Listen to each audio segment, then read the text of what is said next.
Welcome everybody. Today we're going to do something a little bit different. I have with me today my sister-in-law and two of her best friends. This is Corinne, Bridget, and Kieran. And today I am going to ask all the questions that men want to ask women, but haven't. So they're going to give us all their best dating advice, and by the end of this video, I guarantee you'll be ready to ask a girl out and know what to do next. So let's go ahead and jump right in here. The first question is, whenever you are first looking at a guy, what's something that you see that makes you initially attracted to them right off the bat? So like, what's something that's not a red flag, but like a green flag? Are we talking physical attributes Whatever, only? anything. Okay. Something that a guy could do to stand out a little bit, maybe. His posture stands out to me when I see a guy who has good posture, shoulders back. You could tell that they probably work out. Yeah. You do love Jordan Peterson, so this makes sense. Yeah, exactly. I think that's a good indicator that he takes care of himself very well because he's concerned about his posture. And like I said, he works out probably. That's one of the first things that I noticed. Yeah, pass the talking spoon, please. I would say initially, like in groups of people, like the guys that stand out to me are the ones that have like, are like louder and like just their humor. They're like very like social butterflies, and they kind of are really good at conversing. Looks wise, I'd probably go for like what she said, like the more you can tell that they work out, because then they take care of themselves. No, it's not vain at all. Right? It's a health thing. But I think initially it's kind of like how they are around people. But what if somebody's introverted? Are they just out of luck? Yep. No, I'm just kidding. No, I think there's some people like that are, because I have brothers that are more introverted and quiet, but they're very talkative once you go up and talk to them. And I've met guys like that too, that are quiet at first, but if you go up, they're really good at talking to you. Sometimes it just takes you kind of initiating the conversation. Okay. But yeah. Nice.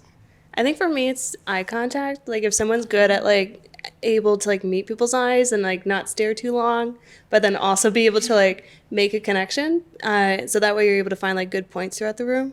Because then it's a nice indication, I think, to your point of like good posture, and then also to yours of like someone who is actually able to engage without having to be like the loud person, but also being able to like indicate that they're confident. Yeah. So that's something that I always really like.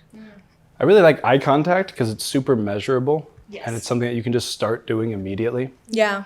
I like that one a lot. No, not like a psycho. You're like, It does. no blinks added into it either. It's just, Yeah.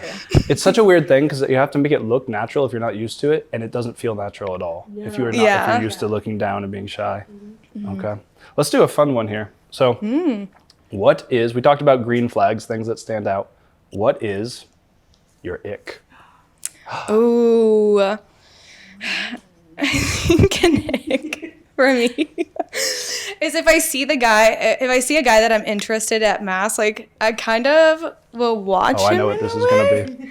Just to see. I feel like you could see a lot of how their faith is in mass and like just how they conduct themselves. I don't know. Like for me, an ick would be when a guy raises his hands during the prayer. I'm immediately like, ooh. Yeah, but what if he's jacked? What if he's got like... He's showing you his Save it for after mass. I don't want to see it in mass. Save it for after mass and comes out like Immediately as he exits the door. I'm like, that's fine, but not in mass. oh god. That's a good one. Okay. I don't know. You like the hands up during that. Yes. Show me those muscles. I'm just kidding.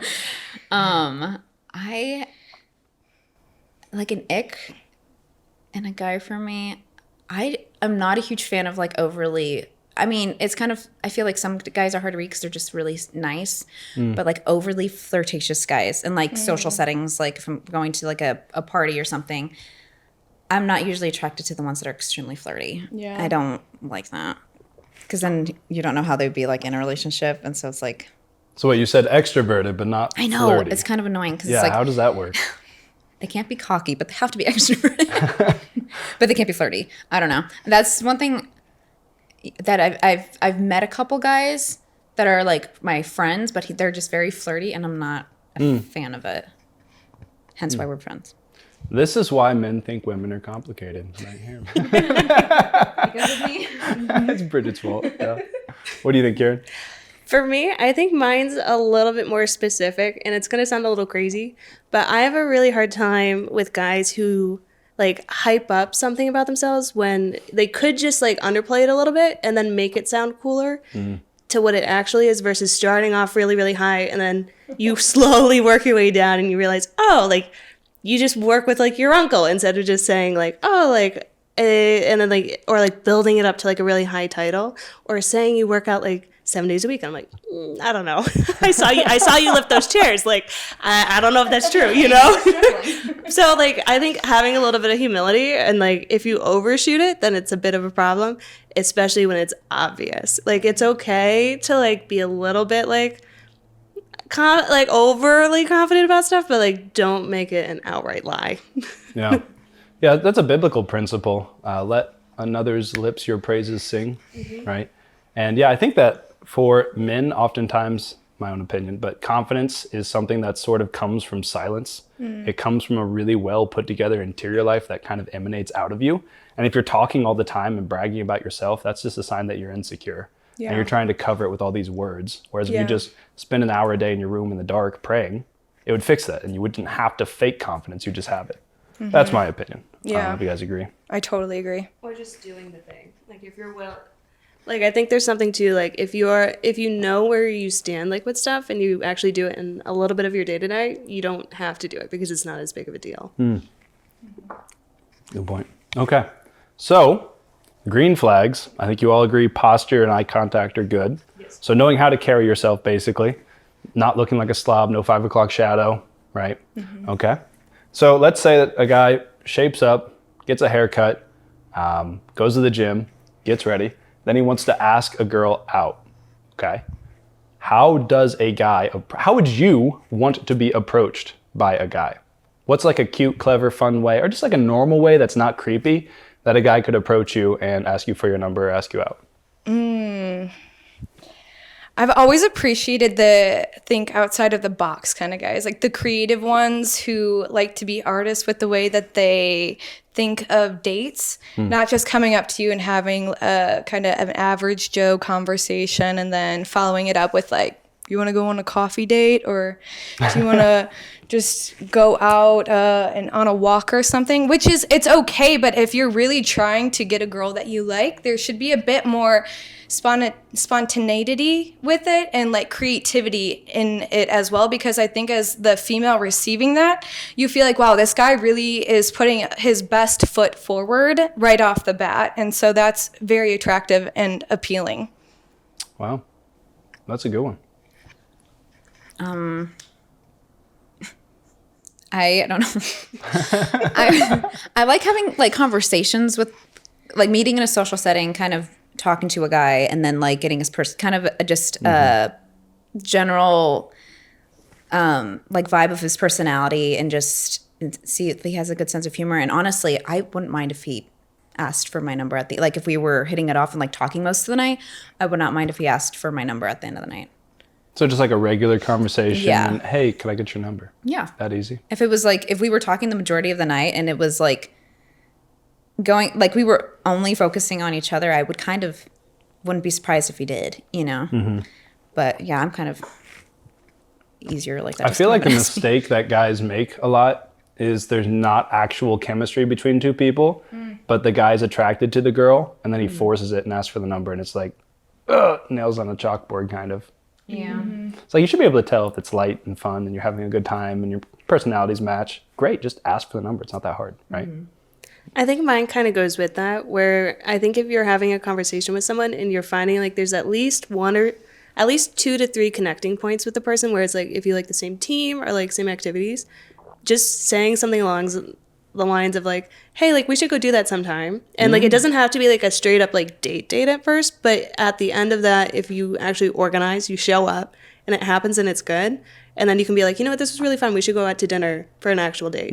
That's a nice way to do it. So then there's So kind of like a pre-date. a pre-date, but it's also something where it sets up an element of this isn't a friendship, but it's something where I want to make sure that like we're still okay with seeing each other. So then if you do run into each other a lot, I know like Catholic communities are tiny. Like I've moved around to a couple of different ones, and I know people who know people in other places. So it's like you hear stories of people no matter where you are. And so it's like if you're able to like situate yourself so that way it's like easy to find connecting points, it's a lot easier to like date people because there's not as much intensity. Okay, so here's a question though that I think a lot of guys are probably asking.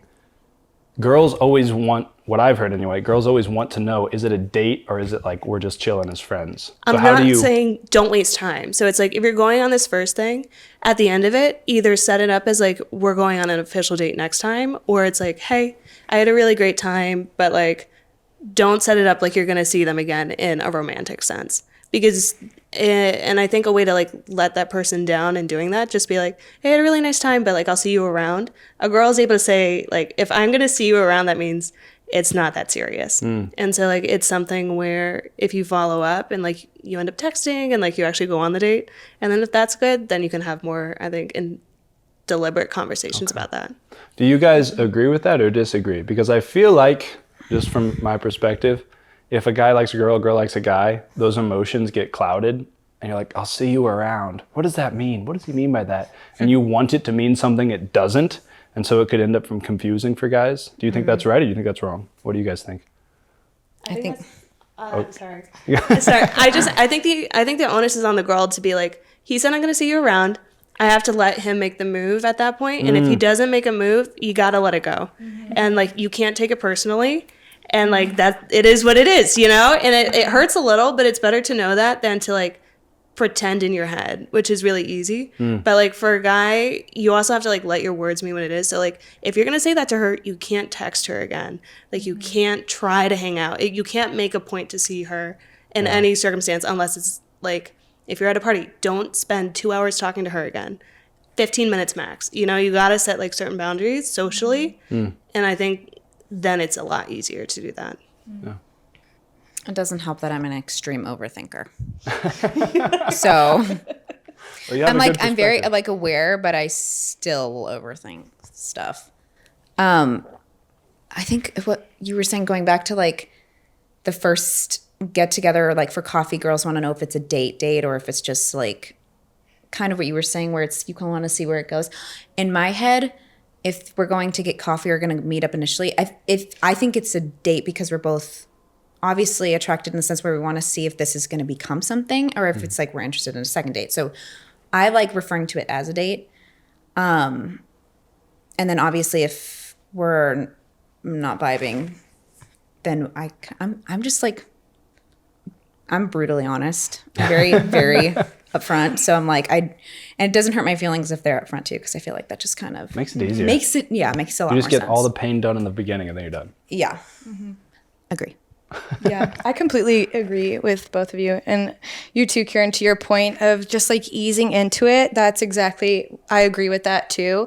Because it takes the pressure off as well. It's like, it's less direct. And I've said this before, that I think it's good to discern somebody in a group setting because it's not so direct. And I think it's actually a guard to your emotions, and it's charitable to them as well because you have the best in mind for them, and so you don't want it to hurt them or for them to misread it and end up hurting them to a point where it creates some bad kind of interactions moving forward. Like the goal is, if it doesn't work out, then no hard feelings. I'm happy for you. I wish you the best, and like you could still be cordial and nice with each other moving forward. Yeah, great. So a guy gets in shape, gets himself together, then goes up, has a conversation with you. It's nice, it's normal, asks for your number. Where should he take you on a first date? Is coffee a good first date? Or no? Is that just a horrible, miserable place for relationships to die?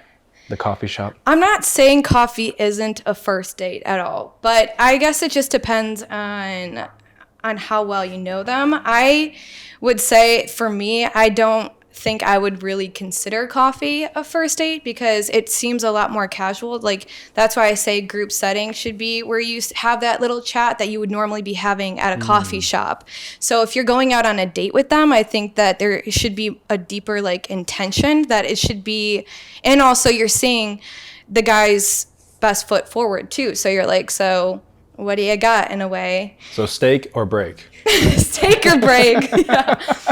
And it doesn't have to be a restaurant though. And that's what I say of thinking outside of the box. Like, it doesn't have to be a restaurant. You could go on a nice hike and bring some of their favorite things along with it and just make like a nice day about it. You don't have to break the bank to take a girl out on a date. It could be a picnic in the park that you just bring like a bottle of wine and do something fun with. It doesn't have to be something expensive, but I'm just saying it's nicer to have something that's out of the norm because it shows that they put more thought into the date further than like a typical coffee shop date.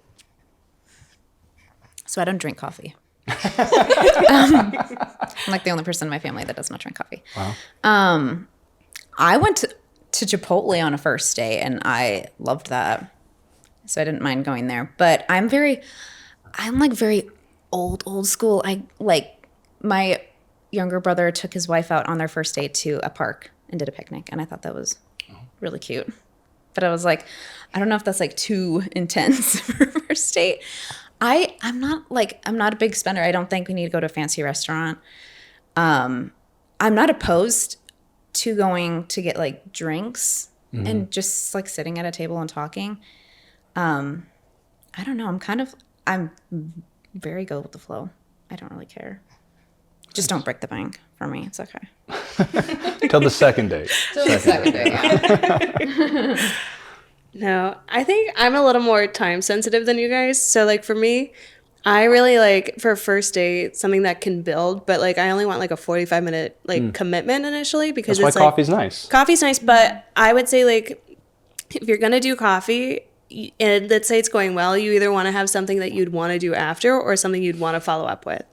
So then it's like you can see like a natural progression. For me, I do drink, and so like I like going for drinks because then it's like you can go get dinner after or you can go to a show, and then like if that goes well, then like you can spend like the night where you're talking and it's like fun. And like I used to live in a city, so like you could walk along the river, you know? But like I think there's something to like sometimes your first initial impression of someone is very different than like how they show up. So not having to spend 3 hours with someone, really nice to have that out. But to also know like if it is going well, you do have something else you can do. Wow. You're so good. Well said. Yeah. Really good answer. Yeah. Okay. So that's all good. We're going to switch now into something that might be controversial, maybe not. But I'm excited. yeah. Two things. One, how short is too short? Two, what should short guys do? Ooh. What was the second What should they do? What do our short kings do? Oh man. They find short queens. You know? They could always pull off like a Tom Holland Zendaya thing. I mean, there's girls that don't mind. Yeah. Oh, fair. I didn't even think about that. Yeah.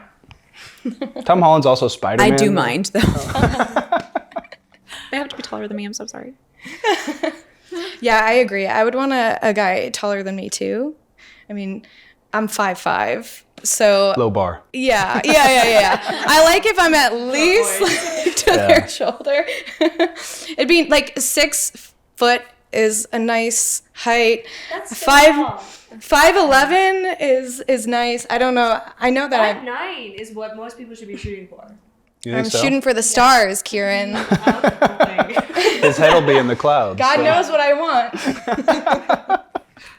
I went on 2 dates with a guy that was like, I'm 5'6". I think he was probably 5'8", and I was completely fine with that. I hate wearing heels anyways, so I really did not mind it at all. I think if they're like just shorter than me at all, I'm not initially attracted to the guys like that. So they're working uphill. Mm-hmm. I don't know what that means, but yeah. It was the correct response. Okay. That was you did well. Yeah. Also quasi pun, but not really. Yeah. I would say I think I have a very different opinion than you guys, just because like I think For me, I am. You're gonna go for Tom Holland, yeah? Yes, definitely. But here's my caveat: is it's like, all right, so I am 5'8", so like for me, I can do about 2 to 3 inches shorter than me, and it'd be fine. The only thing is, you have to know that you are that short, and to know that you have something else that makes you confident or who you are. So it's like I've gone on dates that are shorter than me, and it's been a great time, and they're some of my favorite dates I've ever been on. Because they've just, like, we found things to connect over that weren't that, and we didn't make it a problem. I have heard a lot of people where it's like, it's the only topic of conversation.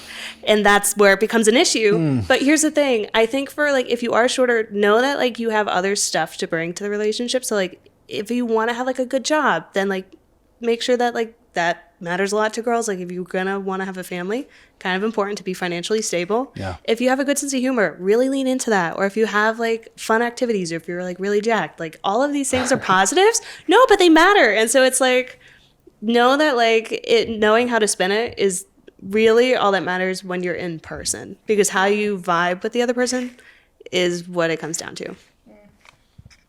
I like your answer a lot. It's like how they carry themselves too. Like how do they carry their short height well? It's all about balance. How do you carry that 5'4"? You know? That's all we need to know. Wait, one more thing to that too. I think that like for me the height also it's not just about them being tall. I think for me it's a tall guy just I feel like more protected by. Like if something bad were to happen, I just feel like safer with the bigger guy. So I think that's also plays a part. For me, shorter guys are way more protective than the taller guys, and I don't know if it's they're more worried about getting like stolen away, but they're much more like they take a lot more initiative. Like if they notice like a situation progressing, they'll make a first move to indicate like no, like we're together, and like not in an obnoxious way, but like they'll position themselves correctly, and they'll like make a point to be more masculine. Versus like when I'm with taller guys, they just kind of like relax a little bit more, and then I feel like I'm the one who has to like be like, hey, like can we switch, you know? And I hate to be the one that has to be like, I don't want to have to initiate that if you can't recognize what's happening. Yeah, I think it's also important to recognize that God already knows who you're going to marry, and God already knows how tall or short you are. That's true. And yeah, it's important to find a workaround, I think, so you have something that can, be appealing. He's gonna be like psych and give us both short guys. I'm gonna be with a 5'3" guy. That's like love the short kings. Yeah. Yeah. Let's see here. Okay, so you're on the first date. What is something a guy could do that you would particularly like on a first date? Maybe something that's happened to you, or maybe something that you would like to see happen. A little bit memorable, just something fun or unique, or what's a good idea if somebody's going out on the first date and they want to make it a little bit special without breaking the bank for Bridget? I think this is pretty basic, but especially too in the Catholic community, I think that you see a lot of guys who know their role as a man, and they are very sweet gentlemen. They always open up the doors, like pick you up. They kind of go back old school in a way. In our day of age, it's old school, like coming up to the door, not texting you when they're here. And then they split the tab with you at the restaurant, right? They look at you at dinner and go, "We going halfsies?" But just like those little things too, or even have the man walking on the side of the street, those things are always really notable to me because I feel like they're rare now in this day. But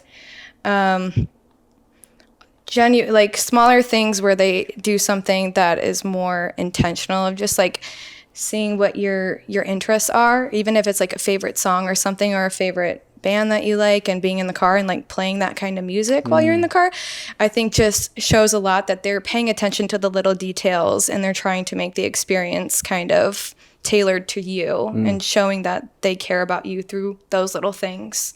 So be like really attentive to your small needs and desires. Would that be kind of what you're saying? Yeah. With women, it's all about the little things.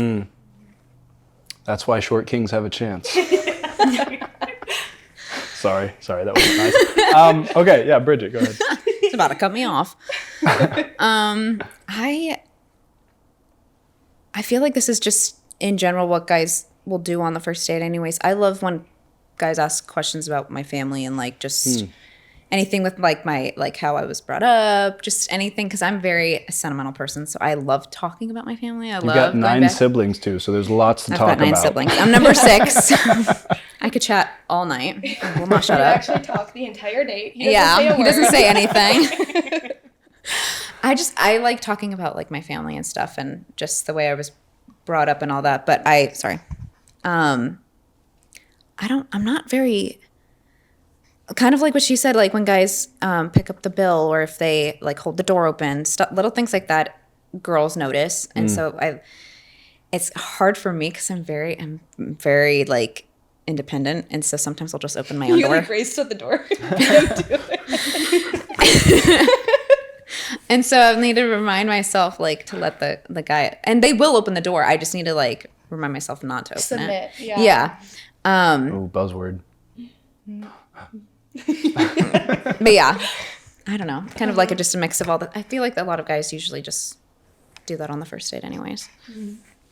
I think I agree with both of you. I think the only thing I would add is probably 2 things, which is one, I think showing up on time, like just because it's the first date and like it's really easy to be late, but if you just take a minute to be on time, it just, I don't know, it sets a tone. And then the other thing is like, don't be afraid to like share stories. I think there's a lot of guys that get really nervous on dates and it's like, they'll only tell facts or they'll just give like 2-word answers. And it's like, no, take the 30 seconds to tell the story and then ask a follow-up question if you feel like nervous afterwards. And I think it's a nice way to give flow in a date. I do want to add, and I feel like every girl's different on how they like, what questions they like to be asked. Personally, I am a very open book. So I like kind of getting to the more serious questions or more like in-depth questions, like right off the bat. I really don't care. So first date, they open the door for you. Do they want to get married to me? Like, do they want to get down on one knee right now? They beat you to the door. you They have the open ring? it. Yeah. I do. Let's just go there. Just a priest on the other side. Yeah. But no, I'm a very open book. And How I are just you really still do on it. the market? Yeah. Wife material. Okay. Do you have something to add or? No. Go next. All right, go to the next one. You here. guys said it perfectly. Well done. Okay, beautiful. So, what is something if you're on a first date, you're getting to know the person, red flags? You see this or that, and you're like, nope, we need to take a step back here. Oh. What can guys avoid? I guess would be what red flags can they shut down? Yeah, you can go first. Overstepping boundaries. Yes. Like physically, or like you Yeah. just said I'm that not you a didn't person to mind kiss on the getting first into date, so Yeah. don't even try. I'm gonna get you. Yeah. We're Catholic. We don't kiss till marriage, until our wedding day. We don't even kiss at our Don't even look each other in the eye. Yeah, there's premarital eye contact, definitely a sin. No idea what my Definitely a husband sin. looks like. I'll find out on my wedding day. He lifts the veils. Oh! Okay. I like that. I like that a lot, and I agree with that because it is kind of vulnerable. I feel like as a woman to be one-on-one with a man, Yeah. but like the Catholic dating is so much different, where you do have those safeguards and you do have the perimeters that you're following, and that it is kind of vulnerable to go out and just like be one-on-one. But I totally agree, like the boundaries and stuff, and also. I know this one is kind of basic too, but like how they treat the waiter and stuff, if they're kind or if they're like dismissive or say thank you. Yeah, they tip 20%. You should always tip 20%. I was a server before. Please tip 20%. If not more. Be generous. Okay. I think just to round it off, I would say inflexibility. I notice a lot. I think there's something really beautiful to discipline and everything, but I've noticed in a lot of conversations with guys, they'll get super hard-lined on certain things. And there's something different between showcasing like what your value is or like what you value and not conceding a point or like being willing to have a conversation and knowing that like you might not know everything on the topic. And so letting that be like a follow-up thing or like giving yourself the opportunity to explain yourself rather than just being, she didn't like this, so never, you know? It might just be because of like an experience she had or like the way you're saying it or like how things are playing out. And I think to remember that, like marketing is a thing when you're on a date. Marketing. You wow. are so smart. Something to add? I was just gonna say thank you for being here, Karen. Your answers are incredible. And then I feel like it's like a beginner, intermediate, expert. All right. Okay, so let's take a different question here. Age gap. How much of an age gap is too much? Guys that are younger than you, no shot, or not? What's the deal with the age gap? Should I go, or not me, but should a guy go up to somebody that's 5 years older than them, or you think they'll just get shut down? What's the deal there? Maybe not 5, but you get the idea.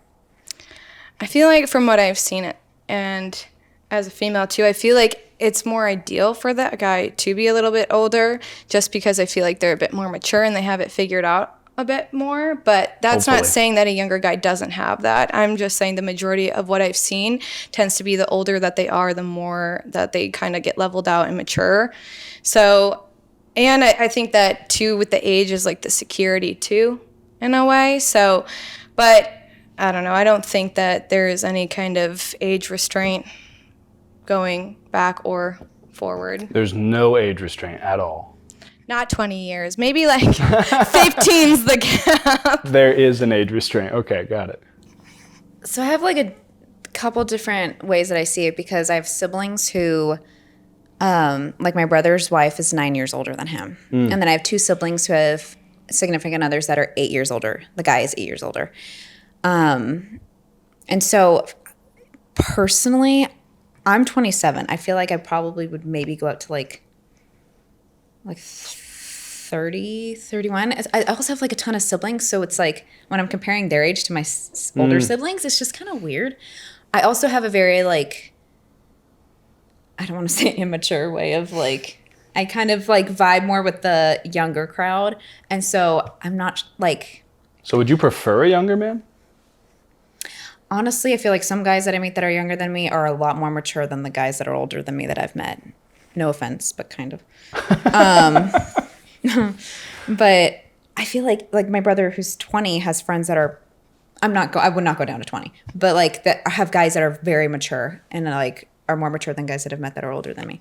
So I feel like I'd probably go up to like 31, and then like I don't know, I feel like probably like 23, 24. Okay. So I have like kind of like ones I would not go down to like 21 or 22. So yeah, I kind of can flip flop both ways, just a couple of years. Okay. All right.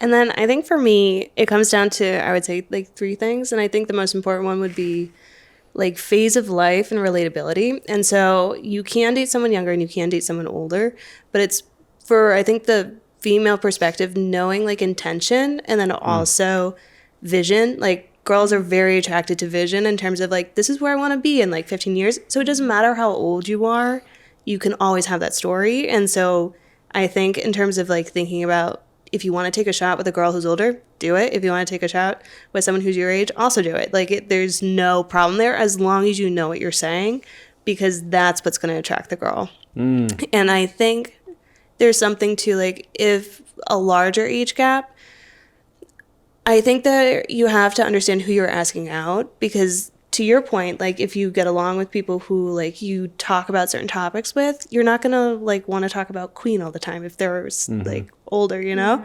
But like you might like someone who likes to talk about like the singer Jake, you know. It's very different. So I think there's something to.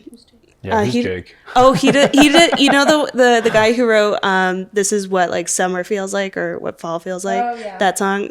So like if that's like more like what you're like talking about, like it's knowing like what are your interests and like what does that align with, and then not getting hung up on that, but also knowing what are the pros and cons to dating someone there. Yeah. Yeah, girls are attracted to guys that have their lives together. Really? Crazy. Yeah. What about the bad boy stereotype? I know guys above me I mean, that do come on. not have any of their crap together. And I'm like, no.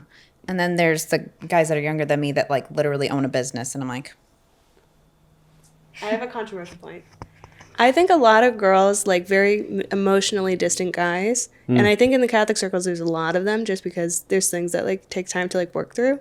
And I know a lot of girls who take a long time being hung up on someone because they're very comfortable to be with them, because they have this like will they won't they thing, and it's like it's not going to happen, but it's a fun thing to have because you're not going out on dates with somebody else. And that's something that I find really hard to deal with, because it's like, you are so good, this guy needs to work through this thing, you need distance, let it go, move on. And so like there's both irresponsible things happening. And so in terms of bad boy, I think that's the Catholic bad boy. We're so smart. And that kind of leads into the next question here. But does it matter? How much does it matter if a guy asks you out and he has a checkered past? So maybe he's a convert, maybe he fell away from the faith and was living a life of sin for a long time and then comes back to the faith. How much, if at all, does that matter if they're living a good Catholic life now?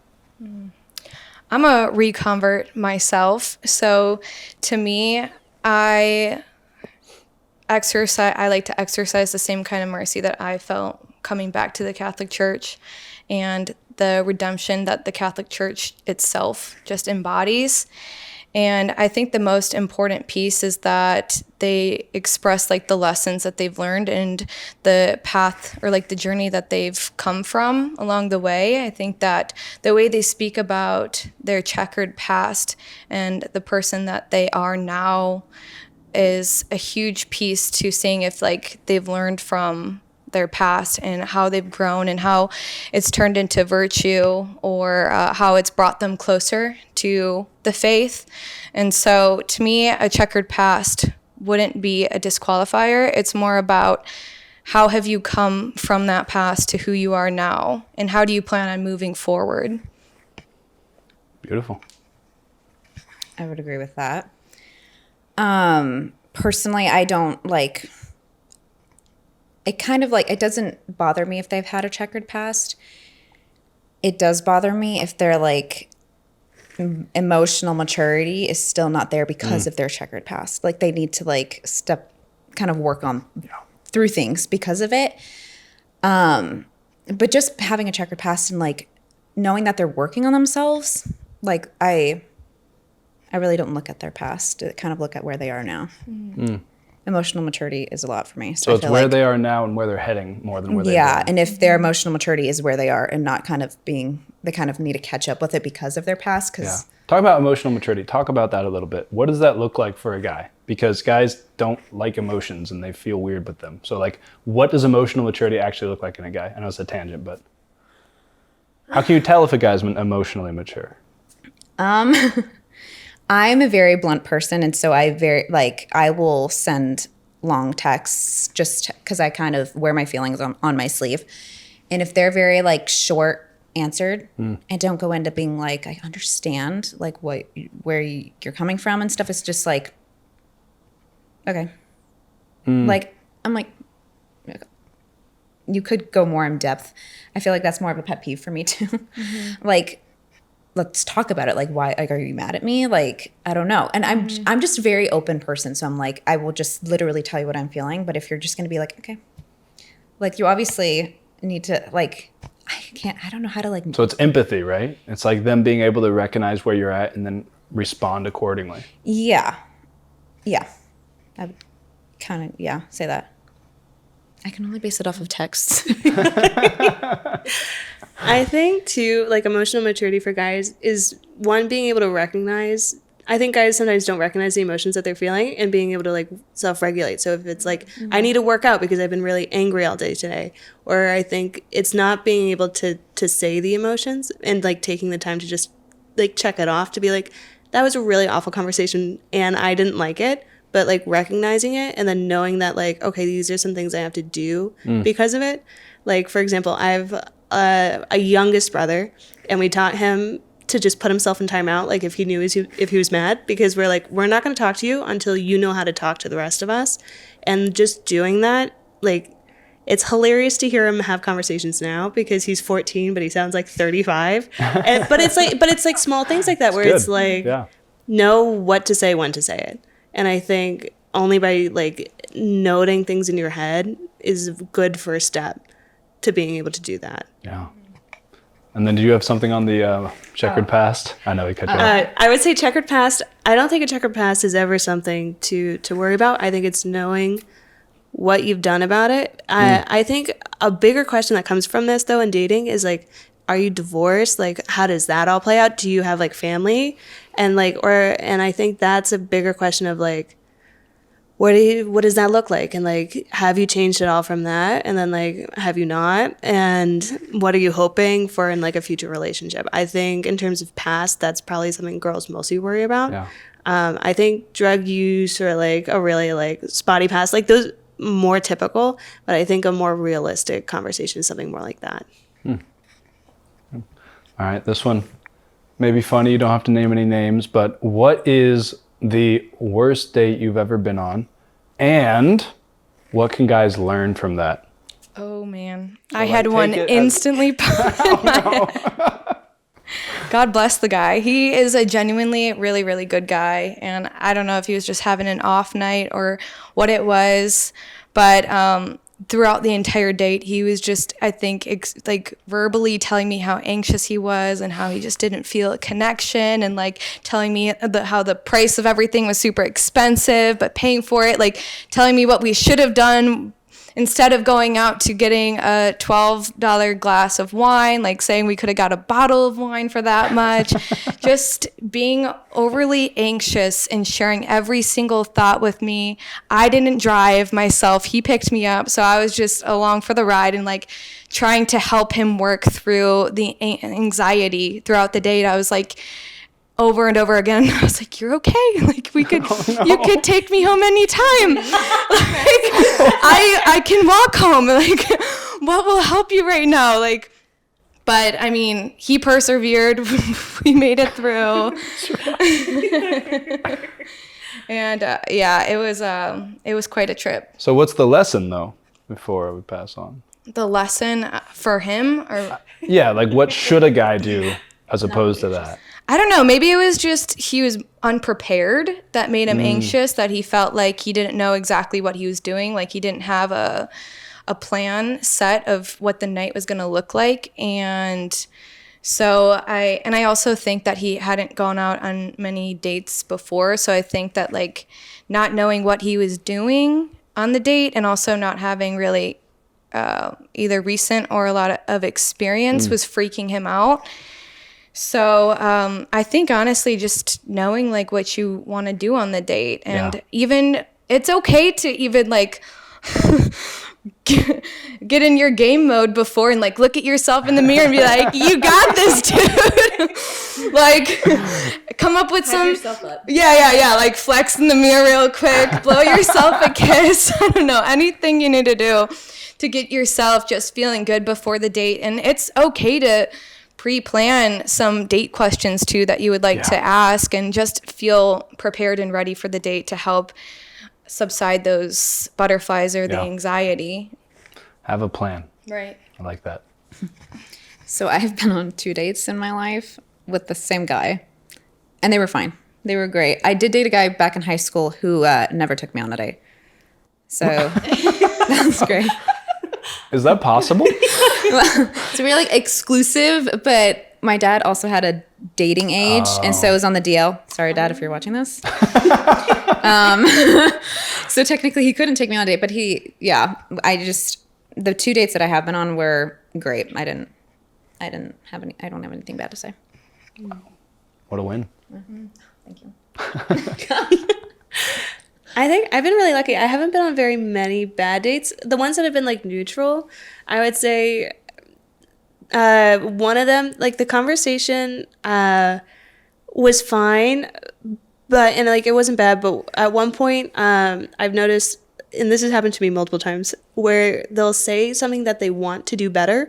So like I was on a date with this guy and he was so sweet, but he goes, I really want to go work out. And I was like, okay, like, that's great, but it's like 8:00 at night and like we're on a date. Like that's not like a topic of conversation. So I think like if you want to express like how like the girl makes you feel, or like what you want to do better for her or something like that, take your time in expressing that. And then also like have your actions match up a little bit. Like if you know like you want to be a strong guy for your girl, or if you want to be like really good at providing or all these things, do the small stuff so that way when you're on the date, you don't feel like it's this huge epiphany, you know? Yeah. I think that would be one thing that I would say. Wonderful. I know my sister's worst date. I could tell that story. Your what? I said I know my sister's worst date. Do you want to share it? Yeah, actually. My younger sister, went on a date with this guy that she met at church here, and it was literally the first date. I think he made her split the bill with him, but he also was talking about like in the future, like when his wife has kids, like she needs to work on fitness right after, like bouncing back and like making sure she always looks good. And my sister was like, this is a major turnoff for me. Like it was, That was a first date? first date. Okay. Yeah. No. So guys, Well, hold on though. You better not. Hold on though. Would that have worked with you? You said you want people to be direct. Be direct, but then don't expect another date after that one. Don't be rude. Well, I mean, I guess I'm rude sometimes because I'm direct. Fair enough. All right. So going through, we went through how to approach a girl, how to look good to approach a girl. We went through first date, what to do, what not to do.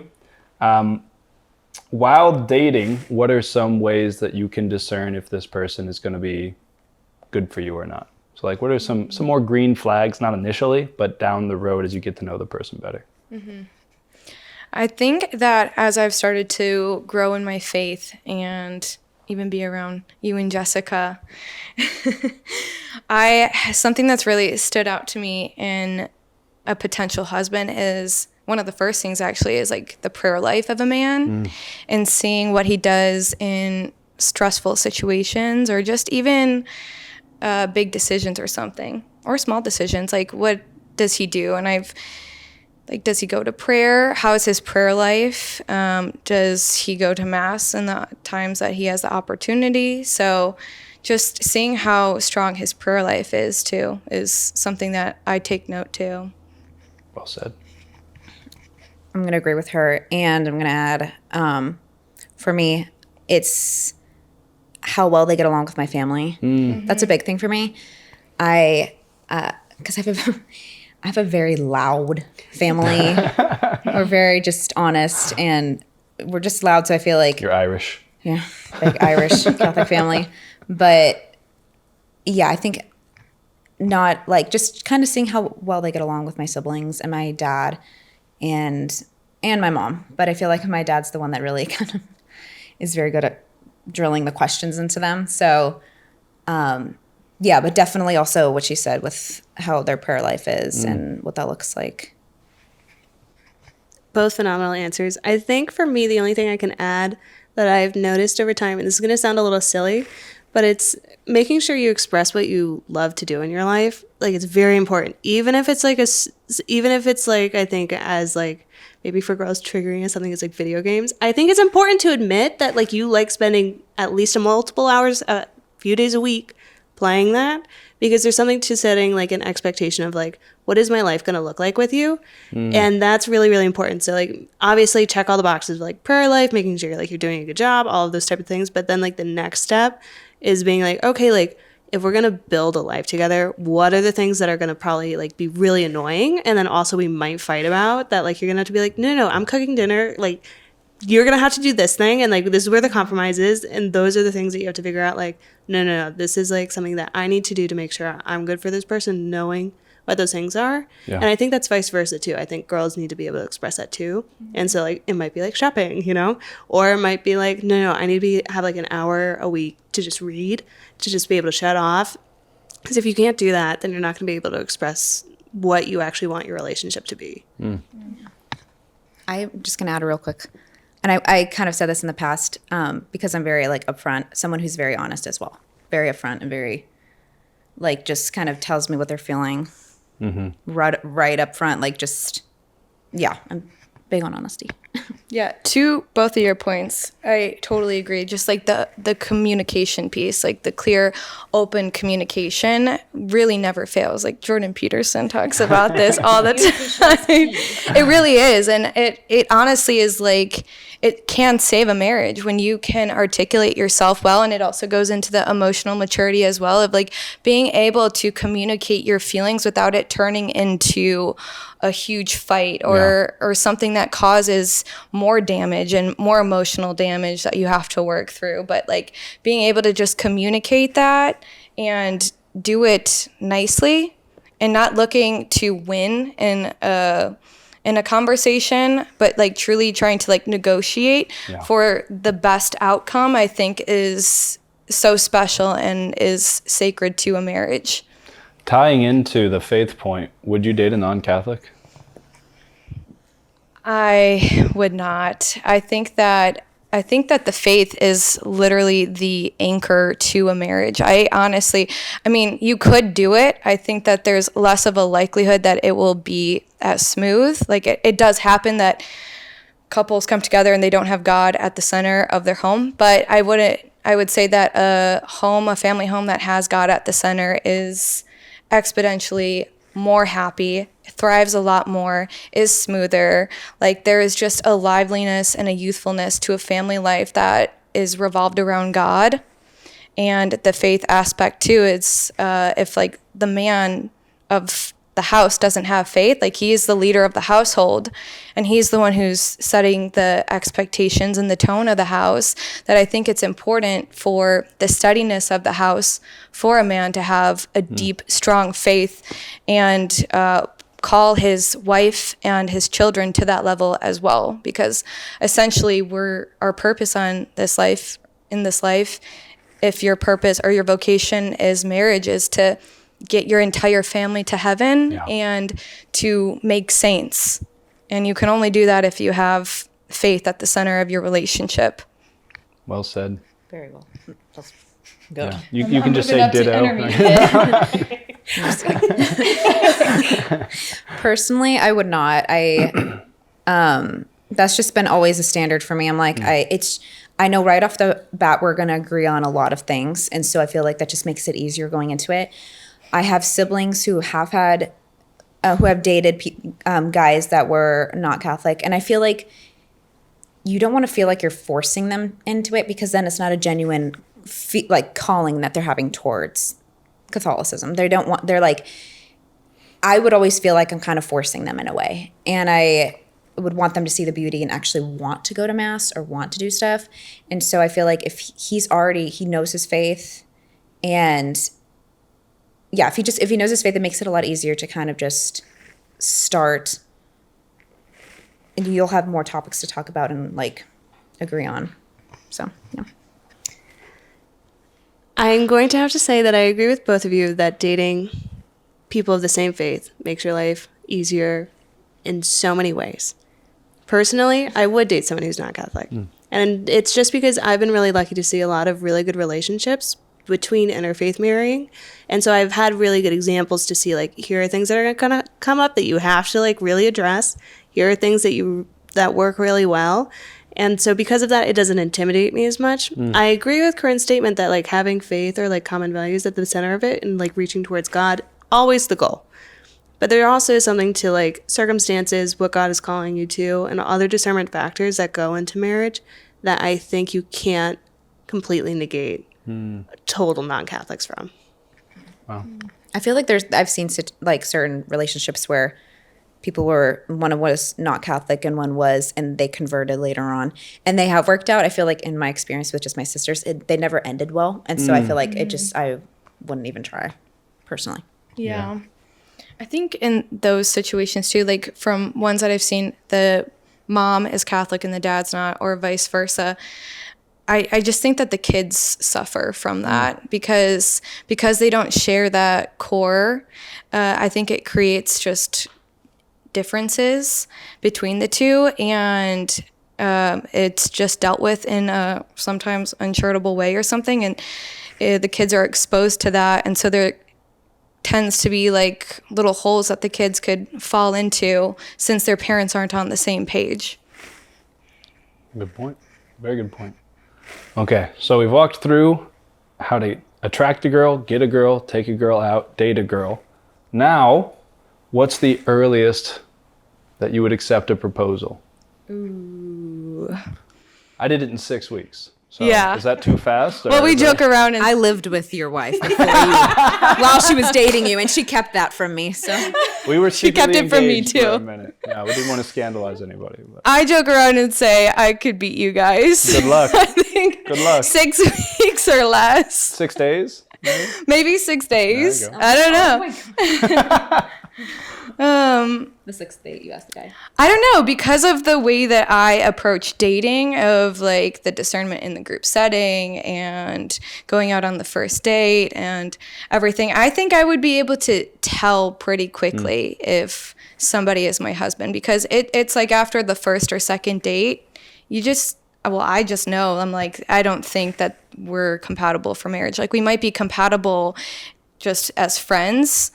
And if that's the case, then it's like, that's not my husband. So I feel like I would be able to tell a lot quicker. So I'd probably say, I'm going to say less than 6 weeks. Wow. Best of luck to you. This is on record now, so we got to make it happen. Yeah, all you guys out there. A little bit of pressure. Yeah. Nope. Yeah. Pressure for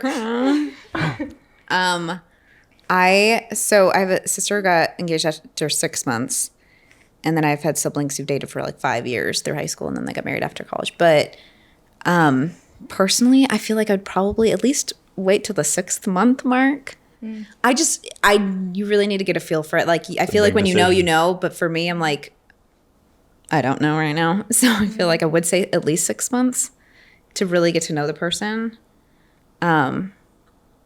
But I feel like it is true what people say, when you know, you know. So if it happens before that, it happens before that. And I'm okay with it.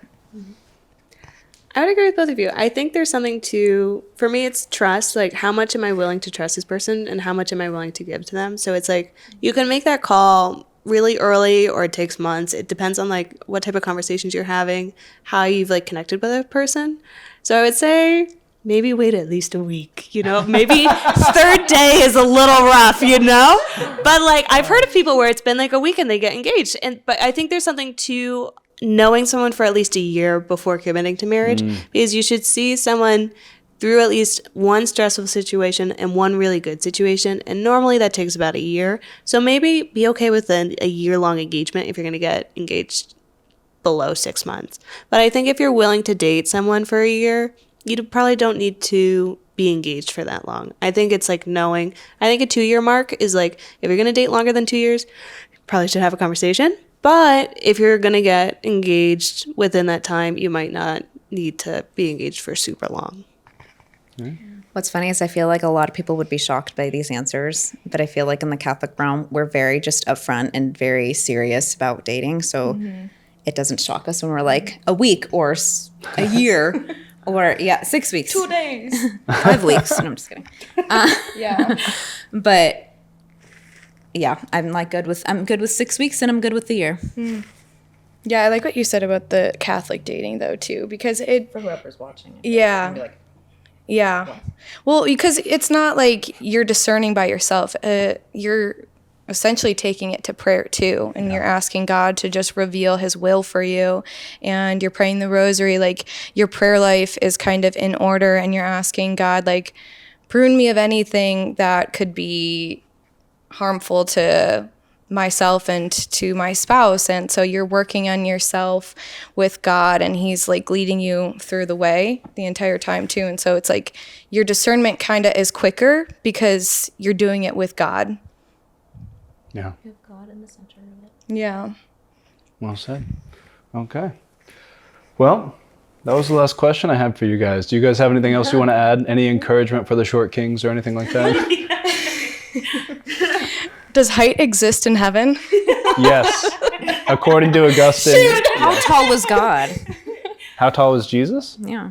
I'm almost certainly taller than him. But the Shroud of Turin, what is he at? What is he on the Shroud of Turin? Like 5'6" or something like that? No. It's 5'8"? like closer to 6 foot. Really? Which would be really tall for that day. Yeah. Really? Right? Yeah.